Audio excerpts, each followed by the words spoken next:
जोहार नमस्कार। मैं सूरज कुमार आज फिर आप सबके बीच एक और नए वीडियो में। मैंने देवघर वाले प्रकरण पे आपको कुछ चीजें बताई थी, लेकिन हुआ ये कि जैसे ही मैंने कोई चीजों को बताया, हमने दोनों समाज को लेके बातों को रखा। मैंने ये कहा कि चंद्रवंशी समाज और भूमियार समाज आपस में लड़े नहीं, लेकिन कुछ हीन मानसिकता के लोगों ने आके हमें ही ज्ञान देना शुरू कर दिया। हमारे कमेंट में आके अभद्र भाषा का प्रयोग करना शुरू कर दिए, कुछ दिखाने का प्रयास करने लगे कि हम भूमिहार जाति से हैं, तो वो फलना जाति से है, तो चिलना जाति से। भाई एक बात बताना चाहेंगे, हम लोगों ने कभी जाति और धर्म के नाम पे राजनीतिक नहीं किया। हम लोगों ने कभी भी ये नहीं बताने का प्रयास किया कि हम कौन जाति से आते हैं। लेकिन जिस तरह का व्यवहार और जिस तरह का रवैया इन लोगों का है कि निश्चित तौर पे इन लोगों को जवाब मिलना चाहिए, और जवाब दिया जा रहा है और बेहतर तरीके से दिया जा रहा है। दो समाज को लड़ाने का जो प्रयास किया गया और दो समाज को तोड़ के जिन्होंने अपने रोटी को सेकने का प्रयास किया, वो सफल तो नहीं होंगे, लेकिन कुछ देर के लिए दोनों समाज को बरगला जरूर दिए हैं। यहाँ देख रहे हैं कि एकदम जाति विशेष पे जाके लोग टिप्पणी कर रहे हैं। वो पतल चट्टा है, वो पत्तल उठाने वाला है, वो ढोल बजाने वाला है, तरह तरह की लोग टिप्पणियां कर रहे हैं। इन तमाम विषयों पे आपको एक हम शानदार और बहुत ही अच्छा चीज बताएंगे, तो वीडियो के अंत तक देखिएगा, समझिएगा। राहुल चंद्रवंशी क्या है और आशुतोष कुमार क्या है, हमारा दोनों में से कोई रिश्तेदार नहीं है, लेकिन हमने सच्चाई को बोलने का प्रयास किया। तो जो पहली बार देख रहे हैं, चैनल को सब्सक्राइब कर लीजिए। फेसबुक पेज पे देख रहे हैं तो पेज को फॉलो कर लीजिए, और हमारे चैनल को ज्वाइन करके हमें सहयोग पहुंचाइए, ताकि आपका चैनल का नोटिफिकेशन आपके तक जल्दी पहुंच जाए। तो राहुल चंद्रवंशी के ऊपर में कुछ आरोप हैं, वो आरोप को हम आपको बताने आए हैं। आरोप ये है कि राहुल चंद्रवंशी जो है वो बंदूक लहराए और आशुतोष कुमार जी के भाई को जाने नहीं दिए। 1 घंटा से ऊपर उनके शरीर को वहां रोका गया, ऐसा ही कुछ खबर लगातार आप सोशल मीडिया पे देख रहे हैं। तो उधर से भी गाली दिया गया, तो इधर से भी गाली दिया जा रहा है। कोई आज के समय में कमजोर नहीं है, और जो अपने आप को काफी होशियार समझते हैं कि हम कमेंट में आके गाली लिख देने से हम बहुत बड़ा बाहुबली हो जाएंगे, तो गलत फहमी अपना घरे में पाल के रखें तो ज्यादा बेहतर होगा। अब राहुल चंद्रवंशी के ऊपर में यह आरोप है कि राहुल चंद्रवंशी बंदूक लहराया और वहां के लोगों को वहां से उठा के उनके शरीर को जाने नहीं दिया। एक प्रश्न है मेरा, इसका जवाब लिख दीजिएगा, जो हमको ज्ञान दे रहे थे। मेरा एक प्रश्न है, व्यक्तिगत प्रश्न है, इस प्रश्न का जवाब हमको आप लिख दीजिएगा। जिस स्थल पे एक्सीडेंट हुआ, जिस स्थल पे एक्सीडेंट हुआ, वो जो गाड़ी में बैठे 3 लड़के थे, वो काफी नशे में धुत थे। इसमें कहीं किंतु परंतु नहीं है, इसमें कोई संदेह नहीं है कि वो नशे में धुत थे। लेकिन जब उसकी गाड़ी से उस लड़के की, जो आशुतोष कुमार की जो भाई अब इस दुनिया में नहीं रहे, उनको जब मारा गया तो उनका शरीर वहां गिर गया।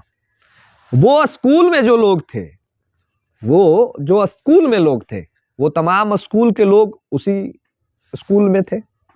एक्सीडेंट हुआ, ये चर्चा कितनी देर रह सकता है? अगर किसी के घर के सामने में अगर एक्सीडेंट हो जाए तो ये चर्चाएं कितनी देर तक छुपाई जा सकती है? नहीं छुपाई जा सकती है। हल्ला हो गया कि एक्सीडेंट हो गया है, आशुतोष कुमार जी के भाई को किसी ने गाड़ी से मार दिया गया है। लेकिन आरोप राहुल चंद्रवंशी पे लगाया गया कि राहुल चंद्रवंशी बंदूक लहरा के उनके शरीर को हॉस्पिटल ले जाने से रोका गया। लेकिन प्रश्न मेरा यह है कि जो लोग वहां उपस्थित थे, राहुल चंद्रवंशी कोनो तुरंत वहां नहीं पहुंच गया। राहुल चंद्रवंशी जो अपने घर में थे, उस गाड़ी में तो राहुल चंद्रवंशी थे नहीं। राहुल चंद्रवंशी अपने घर में थे, और घर उनको, जब वो लड़का, तीनों में से कोई उनका रिश्तेदार था, उन्होंने उनको फोन किया, इवन उनके घर जाके या फिर बताने का प्रयास किया। जब वो वहां अपने घर से चल के यहां तक आ सकते हैं, तो यानी समय तो लगा होगा, 10 मिनट, 5 मिनट, आधा घंटा, 1 घंटा, ऐसा कुछ समय लगा होगा। तो जो उस स्कूल में जो लोग थे, या फिर वहां जो भीड़ राहुल चंद्रवंशी के आने के पहले जो भीड़ जुटी, वो तमाम भीड़ को क्या वो 3 लड़कों ने रोक दिया? जो लड़के गाड़ी चला रहे थे, 3, 4, 5 जो भी लड़के नाम थे, क्या उन लड़कों ने रोक दिया उनको? क्या वो लड़कों ने कहा उनको कि नहीं, सो हम राहुल चंद्रवंशी, आशुतोष कुमार जी के भाई को हम नहीं यहां से ले जाने देंगे? क्या वो लड़के इतने होश में थे कि इस तरह की बात वो वहां पे कर पाए? क्या राहुल चंद्रवंशी वहां पे पहुंच के तुरंत बंदूक लहरा दिए और उनके माने शरीर को ले जाने से रोक दिए? क्या ऐसा संभव है? वहां पे जो उपस्थित लोग हैं, उन लोगों को पहला दायित्व क्या था? पहला दायित्व था कि सबसे पहले उनके शरीर को उठा के हॉस्पिटल नजदीकी ले जाया जाए। और ये जो भ्रम फैलाया जा रहा है कि 1 घंटा तक उनके शरीर को रोका गया, जी नहीं, ऐसा नहीं है। एक वीडियो फुटेज है, उस वीडियो फुटेज में साफ पता चल रहा है कि उनके शरीर को वहां से शायद 15 मिनट में ही हॉस्पिटल तक पहुंचा दिया गया। और 15 मिनट तक जब पहुंचाया गया तो जिस खंबे पे उनकी गाड़ी आके टकराई, जिस खंबे पे उन्होंने आके गाड़ी मारा, वो हाई वोल्टेज खंबा था, हाई वोल्टेज का तार वहां से गुजरा था। और वो तार जब नीचे शरीर से बॉडी से टकराया तो उनको करंट का भी झटका लगा, और इसी कारणवश डॉक्टर ने उनको शायद मृत घोषित कर दिया। ये मुझे जानकारी मिली है और जानकारी के ही बिना पे मैं ये वीडियो में आपको बता रहा हूं। उसके बाद जब उन लड़कों के साथ मारपीट की गई और इवन यहां तक कहा गया कि इनको यहां से जाने नहीं दिया जाएगा, इनको यहां पे इनके साथ ही मृत कर दिया जाएगा, ऐसा कुछ वहां पे जब चर्चाएं हुई, बयानबाजी हुई, उसके बाद भी वहां के एक लड़का ने बुद्धिमानी का परिचय दिया और राहुल चंद्रवंशी, जिसको लोगों ने कुख्यात अपराधी घोषित कर दिया, राहुल चंद्रवंशी को जिसके ऊपर में यह आरोप लगा दिया गया कि राहुल चंद्रवंशी कुख्यात अपराधी है, एक बहुत बड़ा गुंडा है। राहुल चंद्रवंशी को लोग जब कोई मुसीबत में फंसते हैं तब राहुल चंद्रवंशी को लोग इन्फॉर्म करते हैं कि भैया दादा हम फंस गए हैं, हमको जरा आप मदद कर दीजिए। और राहुल चंद्रवंशी भी किए वही। जब उनको ये जानकारी दी गई कि यहाँ पे एक्सीडेंट हो गया है और एक्सीडेंट में हमारे साथ ऐसी ऐसी घटनाएं घट गई हैं, हमने किसी व्यक्ति को मार दिया है, तो उसके बाद वो वहां पहुंचते हैं और वो प्रयास करते हैं कि जो लोग जीवित बचे हैं, यानी कि वो जो 4 लड़के जो उस गाड़ी में सवार थे, जिनके साथ मारपीट करके ये प्रयास किया गया कि इसके साथी भेज देंगे, उन लड़कों को बचाने के लिए वो अपने जो लाइसेंसी हथियार है, जिसको शायद रिवॉल्वर उनके पास है, वो लाइसेंसी हथियार का इस्तेमाल करते हैं और वो लड़कों को बचा के वहां से ले जाते हैं और वही आशुतोष कुमार जी के भाई को भी हॉस्पिटल पहुंचाते हैं। ऐसा वहां के लोगों का रिव्यू है, ऐसा वहां के लोगों ने जानकारी साझा की है। अब ये कितनी सच है, इसमें कितनी सच्चाई है, ये तो वहां देवघर के जो लोग हैं और उस स्कूल के जो लोग हैं वो लोग बता सकते हैं। अब यहाँ मामला ये है कि ये तो कहानी है, इस कहानी पे कितनी सच्चाई है, हम कितना सही बोल रहे हैं, कितना गलत बोल रहे हैं, इसकी जानकारी और इसकी सूचना हम तब आपको दे सकते हैं जब कोई रिपोर्ट आ जाएगा, जब कानून की तरफ से वहां के वर्तमान एसपी, वहां के डीएसपी, वहां के थाना प्रभारी का कोई प्रेस कॉन्फ्रेंस आ जाएगा। लेकिन ऐसा अभी तक नहीं हुआ है। कानून, वो जो लड़के थे शायद उनको गिरफ्तार कर लिया है और उनको जेल भी भेज दिया गया है। अब देखना है ये है कि जिसको आरोपी बनाया गया है, राहुल चंद्रवंशी को, जिसके ऊपर कुख्यात का शब्द जोड़ दिया गया है, उन तो उस पर स्पष्ट करना होगा कि कितने उन पे आरोप लगे हैं, कितने उन्होंने गुंडागर्दी का काम किया है। क्या आरोपी सिर्फ इस बिना पे हो गए वो कि वो जेएमएम के युवा जिला अध्यक्ष हैं? क्या आरोपी उन पे सिर्फ इसलिए बना दिया जा रहा है कि वो बंदूक लेके घूमते हैं? क्या आरोपी सिर्फ इसलिए बना दिया जा रहा है कि लोगों की वो मदद करते हैं? वो 3-4 बच्चे जो उस गाड़ी में सवार थे उनको बचाने का प्रयास किए। हम कतई इसका समर्थन नहीं करते हैं कि कोई दारू पी के किसी के परिवार को उजाड़ दे। आज उनके 2 छोटे छोटे बच्चे के जीवन का जो सपना था, उस सपने को इन जो दारू पीने वाले लोगों हैं उन्होंने चौपट कर दिया, उनके बच्चों का भविष्य को अंधकार में ढकेल दिया। आज जब किसी व्यक्ति के सर से या किसी बच्चे के सर से जब किसी पिता का साया हटता है तो उसका जीवन अंधकार में चला जाता है। और ये थोड़ी सी खुशी के लिए, यानी कि जब आप किसी पार्टी में, फंक्शन में दारू पीते हैं और उसके बाद आपका आवेश इतना ऊपर चला जाता है और आपके गलती के कारण किसी परिवार का इतना बड़ा क्षति हो जाता है कि उनके 2 छोटे छोटे बच्चे आज के डेट में अनाथ हो गए, उनको कौन संभालेगा? उनकी जवाबदेही किनकी होगी? उनके परिवार में उनके पिताजी बूढ़े हैं, उनके परिवार की रक्षा कौन करेगा? उनका जो बेटा चला गया उसके जवाबदेही किसके कंधों पे होनी चाहिए? ये सवाल प्रशासन के ऊपर ये सवाल बनता है। ये सवाल का जवाब प्रशासन को प्रेस कॉन्फ्रेंस करके लोगों को बताना चाहिए कि आखिर इसमें असल में गुनहगार कौन है। और अगर ये एक्सीडेंट है तो एक्सीडेंट में जो दोषी हैं, वो जो गाड़ी चालक दारू पी के गाड़ी चला रहे हैं, वो निश्चित तौर पे दोषी हैं, उन पे कार्रवाई होनी चाहिए। लेकिन ये सिर्फ राजनीतिक टूल देने के लिए, 2 समाज को उलझाने के लिए, 2 समाज को लड़ाने के लिए, इवन भूमियार और चंद्रवंशी समाज में मारपीट कराने के लिए जो आशुतोष कुमार जी के तरफ से बयान जारी हुआ कि हम मुंह खाल से खींच लेंगे, उसके बाद चंद्रवंशी समाज के तरफ से जो बयान जारी किया जा रहा है कि हम मुंह खाल खींच लेंगे तो मुंह से निवाला नोच लेंगे, और बहुत सारा चीज सामने आ गया कि हम किसके वंशज हैं, हम पतल चट्टा है तो आप ढोल बजाने वाला है, तो आप डोली उठाने वाला है। ये जो भाषा की मर्यादा को जो लोग खो रहे हैं, जो अपना परिचय दे रहे हैं कि हम कितना काबिल हैं और कितना होनहार हैं, उनको 2 लोग भी नहीं चिंता है। जो कमेंट में आके गाली लिख रहे हैं या कमेंट में आके ज्ञान परोस रहे हैं, उनको दूगो लोग भी नहीं पूछता, लेकिन वो कोई कसर नहीं छोड़ रहे हैं कि हम दो समाज को आपस में भिड़ा दें, दो समाज को आपस में लड़ा दें, दो समाज को लाठी चलवा दें। ये उन लोग के दिमाग में निरंतर बात चलते आ रही है। तो अब आपको और हमको और चंद्रवंशी समाज को और भूमिहार समाज को ये बात सोचना होगा कि अगर आरोपी जो है, अगर उस पर कानूनी कार्रवाई नहीं होती है तो निश्चित तौर पे आंदोलन करना चाहिए, निश्चित तौर पे धरना प्रदर्शन करना चाहिए, निश्चित तौर पे हल्ला करना चाहिए।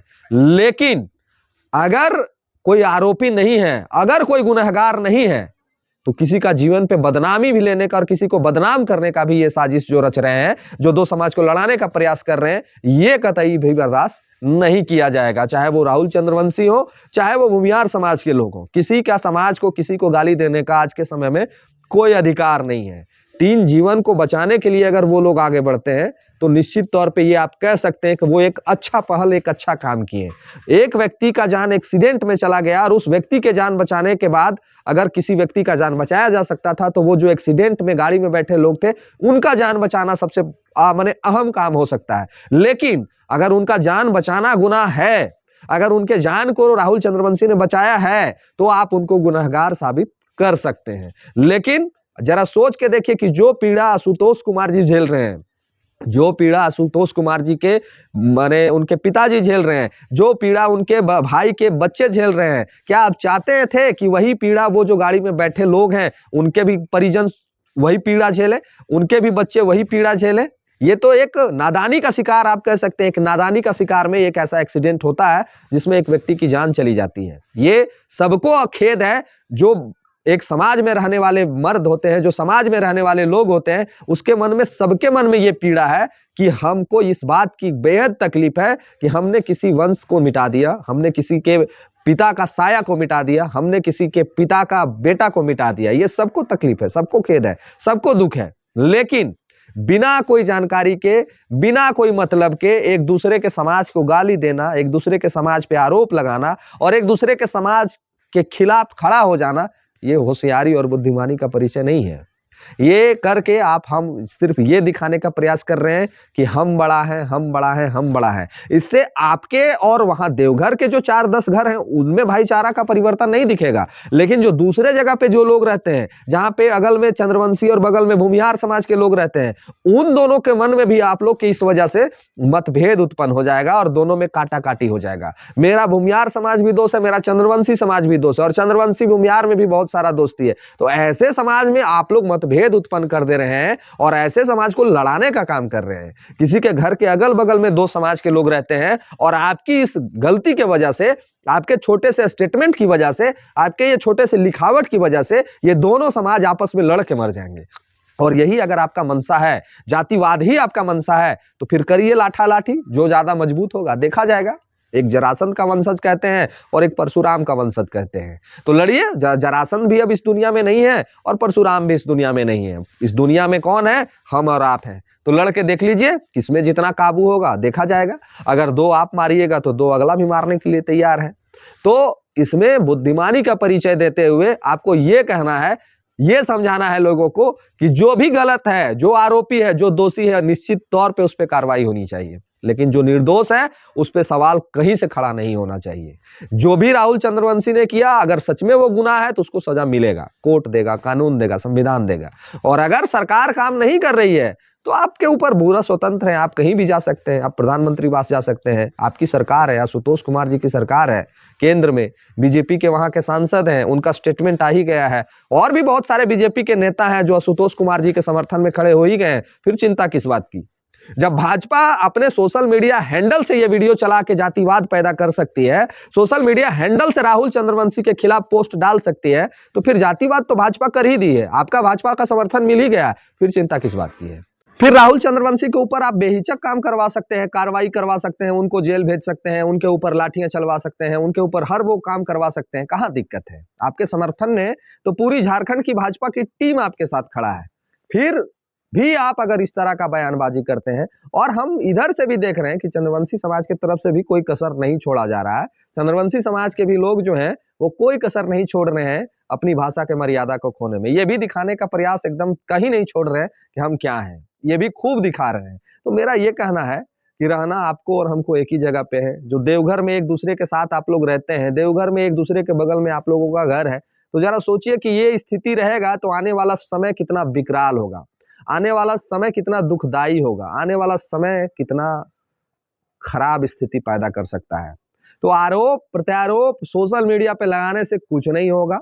हम आपको गाली लिख भी देंगे, हम आपको गाली दे भी देंगे, कुछ नहीं होगा। हम राहुल चंद्रवंशी को कुख्यात बोल दें, हम आशुतोष कुमार जी को कुख्यात अपराधी कह दें, गुंडा कह दें, इससे कुछ नहीं बनना बिगड़ना है किसी का। लेकिन दो समाज को लड़ाने की जो ये प्रयास की जा रही है, ये कहीं से सही नहीं है।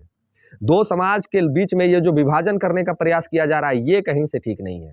अगर लड़ाई हुई तो सर दोनों तरफ से कटेगा, एक तरफ से नहीं कटेगा। आज के डेट में कोई किसी से कमजोर नहीं है, आज के डेट में कोई किसी से डरता नहीं है। तो इसीलिए लड़ाने का नहीं, जोड़ने का प्रयास करिए, तोड़ने का नहीं, मिलाने का प्रयास करिए। एक दूसरे के प्रति गलत भाव नहीं, सही भाव रखने का प्रयास करिए। कोई किस जाति में पैदा लिया है वो उसका अधिकार नहीं है, वो भगवान का अधिकार है कि किसको किस जाति में पैदा करते हैं। और जाति और धर्म से ऊपर उठ के सोचिए, तब समझ में आएगा चीजें। अन्यथा जातिवाद करके लड़ना है तो लड़िए, बेशक आप फ्री है, आपके लिए पूरा खुला दरवाजा है, बेशक लड़ सकते हैं। मेरा ये कहना है कि जो आरोपी है उसको निश्चित सजा मिलनी चाहिए, और अगर जो कोई गुनहगार नहीं है तो उस पर कोई कार्रवाई भी नहीं होनी चाहिए। ये हमारा और आपका प्रयास होना चाहिए। बाकी अपनी प्रतिक्रिया लिख के इस वीडियो को शेयर कर दीजिएगा।